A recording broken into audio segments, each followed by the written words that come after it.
United have spent over £200 million this summer, but they've also got some big names off their books, including Marcus Rashford and Alejandro Garnacho.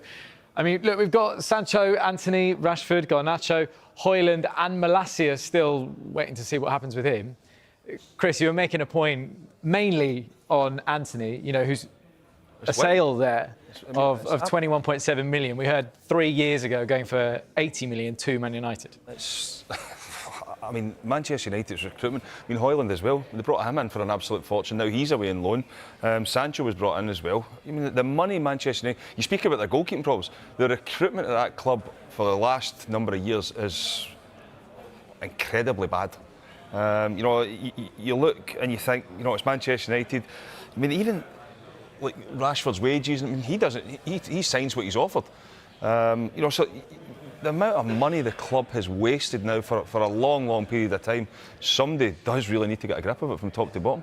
So what have you made of it? Because it does seem like Manchester United, they make these massive deals, the players come in and then it all gets a little bit ugly. They're all training in a separate location to the others, their changing rooms are different. Where do they go after this? Have they got to change their strategy? Yeah, 100%. Like, the recruitment hasn't been good enough. And we were talking about it on the show on Saturday, and we were saying the manager's changing as well. So I think, you know, the style's changing. So then you're bringing in different players to fit with that style. So at some point, they've got to be patient. They've got to stick with the manager. They've then got to build with that manager and bring the right players in that are going to, you know, sort of play that style. So, yeah, when, you know, I looked at the start of the transfer window and you thought, OK, they've brought in some good attacking players. They're players that they needed because, you know, they didn't score enough goals, they didn't create enough chances last season. But then you also looked at the midfield area and you thought, well, to play the way that Amrin wants to play, they need probably more legs and more athleticism in there. Then you looked at the goalkeeper situation, which I know that they're addressing with Le Mans. Whether he's the right goalkeeper or not, I'm not too sure. But yeah, when you look at that and you look at the amount of money that they've spent and then what they're going for, the recruitment certainly hasn't been good enough. Do you think, Michael, do you think they've got rid of the right players?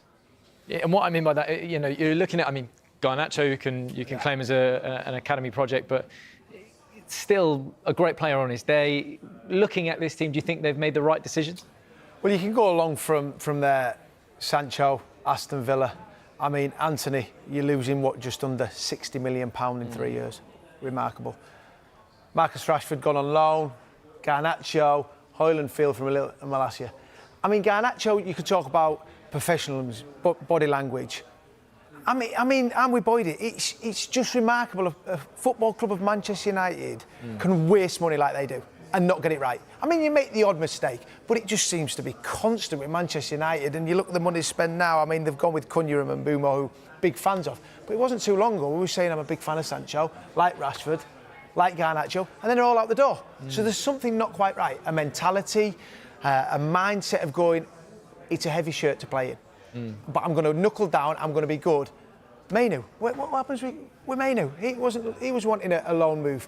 It wasn't long ago, there was a picture with three of them, Højlund, Mainu and Garnacho, sat there all happy. The future of Manchester United.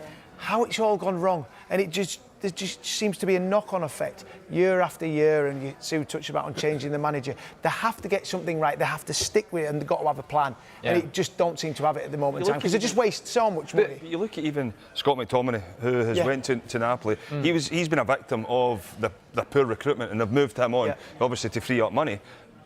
But he played under every manager. You know, he's a good, talented player. He's went and showed that in Naples, and you look at them now, they keep signing in players. I mean, it's just a graveyard. It's interesting to see that they are getting rid of, you know, and that was, I think, the fan perspective on the Kobbie Mainoo thing was almost like it would be the last straw if it had gone. But it is like they're looking at the net profit of, OK, we can get Garnacho out.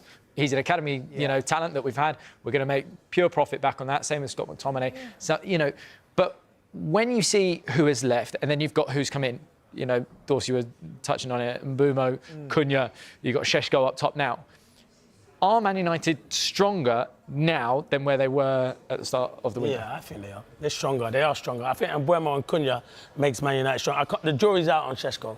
This jury's still out on him. But he hasn't played enough games at the moment. Why would you spend? But why have you spent 70 million on him and you keep him on the bench? Why not put him integrate? And they played, no disrespect, they played Burnley at home on the weekend. Why are you not starting your centre forward to try and get him confidence? He was claiming that he was suffering from cramp on. Then Cunha gets Grimsby. injured, and then you don't bring him on. Yeah. You still don't bring him on. And as the number 9, I understand suffering from cramp against Grimsby. Grimsby dominated them. That's why they said he took the last penalty. Nah, even if I've got cramp, I'm taking the first 5. If you pay 70 million, I've got to stand up and be counted for. But I'm not blaming Sesko, because if he should be the one who says to the manager, I want to prove myself.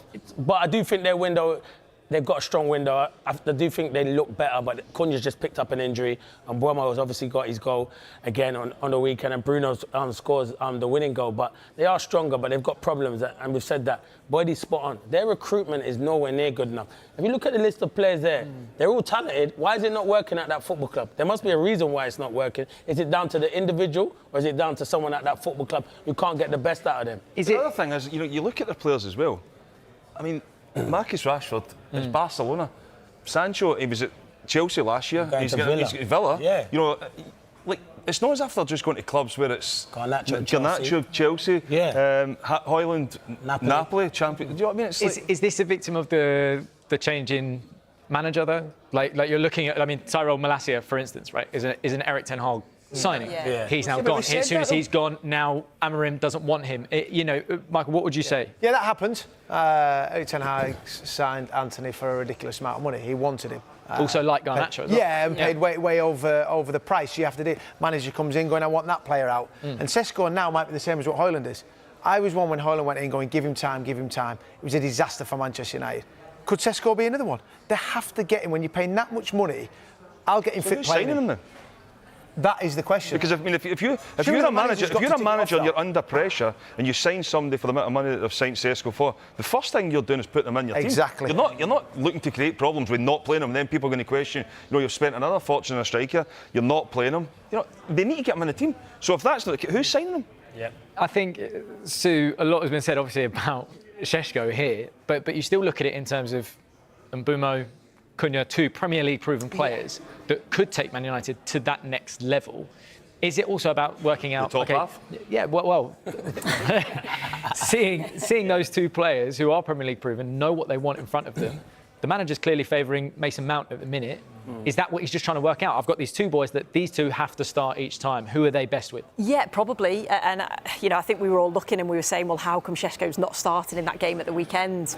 Is it because he doesn't quite feel that he's quite ready yet? He's quite fit enough yet? It was an opportunity to sort of put him in there. But, yeah, it is about trying to find who fits in with the system that obviously Amorim wants to play. Yes, bringing in Cunha and Mbeumo, you know that they are Premier League proven. You know that they can score goals and they can assist in the Premier League. Šeško may take a little bit more time to adapt. So, yeah, there's so many different things, isn't there, around this Manchester United. And you just hope that from the top to the bottom, it all sort of starts to align. You have to play Sesko.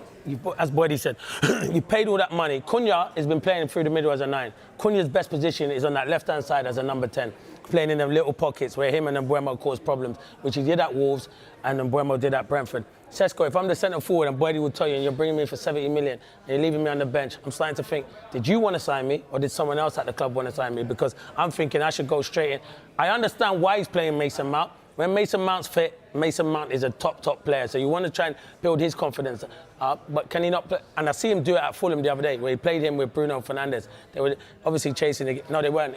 They were chasing that game there. And they did bring him with Bruno Fernandes to sit in there. And he can play in them positions. You do find a place in the team for Mason Mount because I think he's a good player, but not at the expense of Šeško. Well, there you go. And United have done their business, but still some big questions.